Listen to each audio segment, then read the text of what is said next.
Ya, terima kasih Gibran. Meski sempat terkoreksi, indeks harga saham gabungan berhasil menutup perdagangan di zona hijau dengan penguatan di 0,84% ke level 6.892. Beli bersih investor pada asing pada perdagangan hari ini adalah 849 miliar. Di tengah IHSG yang berhasil ditutup menguat dan bahkan tadi sempat menyentuh all time high di level 6.899. Ada sejumlah sentimen yang turut menggerakkan bursa saham kita hari ini dan perlu dicermati oleh pelaku pasar. Di antaranya adalah antara Rusia dan Ukraina.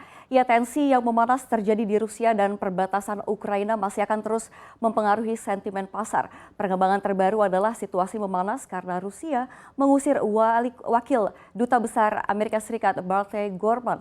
Dan hal ini berdampak pada Wall Street yang sempat dibuka koreksi dan kebakaran di Wall Street ini sangat mungkin menyebar hingga ke Asia termasuk Indonesia. Selain itu, Moskow juga tidak cuma mengusir wakil Duta Besar Amerika Serikat, tetapi juga disertai dengan pernyataan keras di mana Washington juga meyakini bahwa Moskow akan segera menyerang Ukraina dalam beberapa hari ke depan.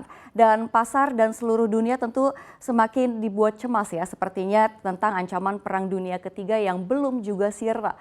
Padahal beberapa hari lalu Rusia mengklaim telah menarik pasukannya dari perbatasan Ukraina dan akan tetapi klaim itu dianggap cuman pesan kosong belaka seperti digantung begitu ya para pelaku pasar dengan konflik antara negara ini sehingga membuat investor juga cenderung bermain aman jika situasi masih dipenuhi ketidakpastian sebab sekarang inilah isu ini menggerakkan pasar hampir setiap hari dan jika sampai benar terjadi pertempuran maka ceritanya tentu akan berbeda lagi. Dan sentimen berikutnya mengenai The Fed, pasar ini nampaknya tidak terlalu memperhatikan rilis risalah rapat Bank Sentral Amerika Serikat The Fed yang pada bulan lalu sudah menyatakan akan menaikkan suku bunga acuan secara lebih agresif dan hal ini tentunya sudah diekspektasi oleh pasar sebelumnya ya. Dan sentimen ketiga adalah data NPI, kali ini datang dari dalam negeri, rilis data neraca pembayaran Indonesia pada periode kuartal 4 2021. BI baru saja mengumumkan pada kuartal 4 2021 surplus mencapai 1,4 miliar US dollar atau 0,4% produk domestik bruto yang didorong oleh surplus dari neraca perdagangan. Namun bila dibandingkan dengan kuartal sebelumnya memang terlihat ada penurunan di mana kuartal 3 2021 surplus mencapai 5 miliar US dollar atau 1,7% PDB.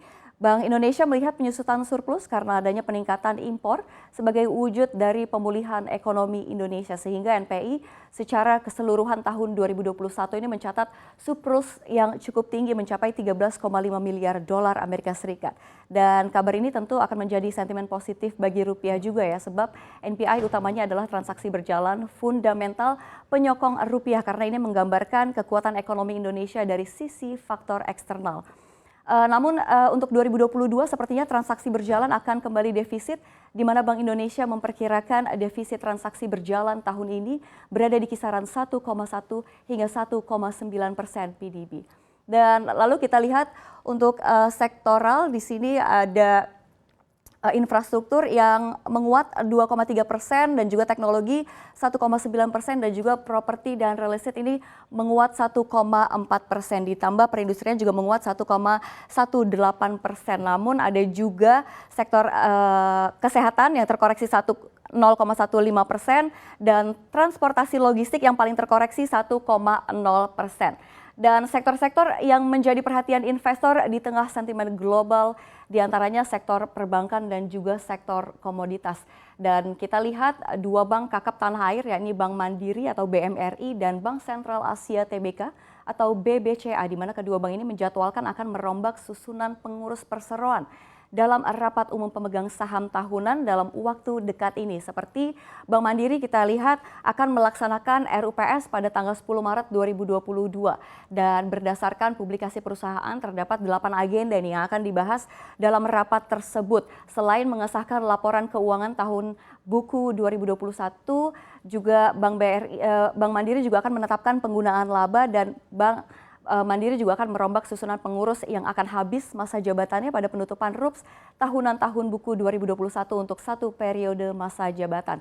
Sementara untuk Bank BCA atau BBCA sendiri akan merombak susunan direksi pada rapat umum pemegang saham tahunan yang akan dilaksanakan pada 17 Maret 2022. Hal ini disampaikan perseroan melalui keterbukaan informasi yang disampaikan di Bursa Efek Indonesia. Dan seperti yang disampaikan perseroan, ada 7 mata acara yang akan ditetapkan dalam RUPS tersebut. Salah satunya adalah perubahan anggota direksi perseroan. Dan kita lihat sektor-sektor tambang. Dan kita lihat Bank BRI hari ini menguat 0,68%, lalu ada Bank BCA yang menguat 0,32%, lalu Bank Mandiri menguat 1,27% dan BBNI menguat 0,9%. Dan ada emas juga untuk komoditas, ada emas di mana harga emas logam mulia Antam melonjak hingga Rp14.000 hari ini menjadi Rp967.000 per gram dan harga tersebut merupakan angka tertinggi sepanjang Februari 2022. Sementara harga emas dunia di pasar spot, emas melonjak mencapai titik tertinggi 8 bulan di atas $1.900 Amerika Serikat karena investor menumpuk logam kuning dan aset safe haven lainnya di tengah meningkatnya ketegangan atas konflik Rusia dan Ukraina. Setelah Presiden Amerika Serikat ada indikasi Rusia berencana untuk menyerang Ukraina dan emas melonjak 30,5 dolar Amerika Serikat atau 1,6% menjadi $1.902 Amerika Serikat per ounce setelah sempat mencapai harga tertinggi di $1.903,65 Amerika Serikat.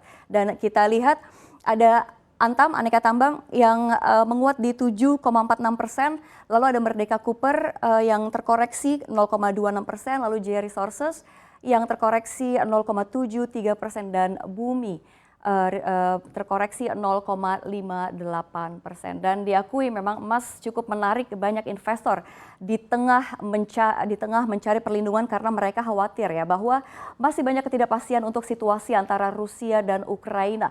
Dan akan tetapi di sisi lain emas juga memiliki jalur yang sangat jelas juga dan tetap akan memiliki beberapa momen atau kondisi di mana emas akan kembali dijual karena ekspektasi pengetatan The Fed yang lebih agresif.